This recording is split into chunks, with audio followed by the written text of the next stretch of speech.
Though many Nuer have embraced Christianity, especially in the aftermath of conflict between the north and south of Sudan, most still follow their traditional faith. At the center of this belief system is Kuoth, the high god, creator, and giver of life. Beneath Kuoth are the earth deities and ancestral spirits, each with a role in maintaining harmony and health. These spirits are not distant. They live in the land, in the cattle, and among the people.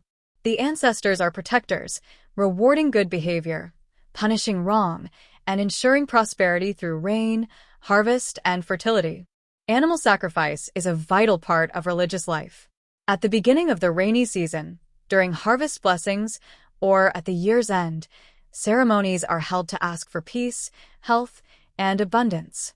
When the gods are angered, whether by human misdeeds or spiritual imbalance, rituals are performed to restore peace between the divine and the living. The most respected religious figure in Nuer society is the Leopard-Skin chief. Though not a political leader, he acts as a mediator, resolving conflicts, leading prayers, and guiding spiritual life. In times of murder or disputes, the Leopard-Skin chief is the only person who can perform rituals to cleanse the land and reconcile families. Throughout Nuer history, certain individuals have been revered as prophets.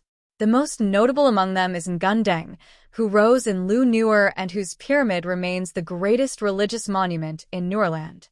These prophets are believed to have communicated with Kuoth and delivered divine messages in times of crisis and change. Christianity, once misunderstood by traditional Nuer as foreign, has grown steadily, especially during the wars that forced many to seek new hope. Today, around 30% of the Nuer identify as Christians. But instead of replacing traditional beliefs, many have found ways to blend the two, respecting both the old and the new. However, Islam is often seen as conflicting with Nuer spiritual values and is less widely accepted. Nuer ceremonies are powerful gatherings filled with song, dance, and spiritual expression. Young people meet, sing, and court during dance ceremonies, while the death of a spiritual leader calls for a massive celebration. In the past, a dying spiritual leader was kept alive near his grave until the time came to prevent his soul from carrying away the health of the people. Cattle camps would move to his home, and the celebrations could last for days. Body beautification is more than art. It is a declaration of identity. Ash mixed with cow urine is painted on the body for ceremonies, while elaborate hairstyles speak of age, status, and beauty. In health, as in faith, tradition and modernity meet. While biomedical medicine is trusted, especially among the educated, traditional healers and diviners continue to practice across Nuerland. Their methods, often passed down through generations, include bone setting, herbal remedies, and spiritual diagnosis.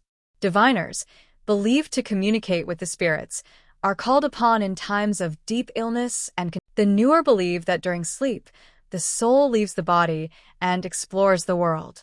Dreams are messages from this journey. Death occurs when the soul fails to return before morning and goes instead to join the spirits of the ancestors. There, it watches over the living, continuing the eternal cycle of life, death, and spiritual connection. In a world where cattle walk with the spirits and the past lives on in song and ritual, the Nuer people continue to honor their heritage. Whether under the gaze of Kuoth or in the churches of today, their faith and culture remain strong, resilient, expressive, and deeply rooted in the land they call home.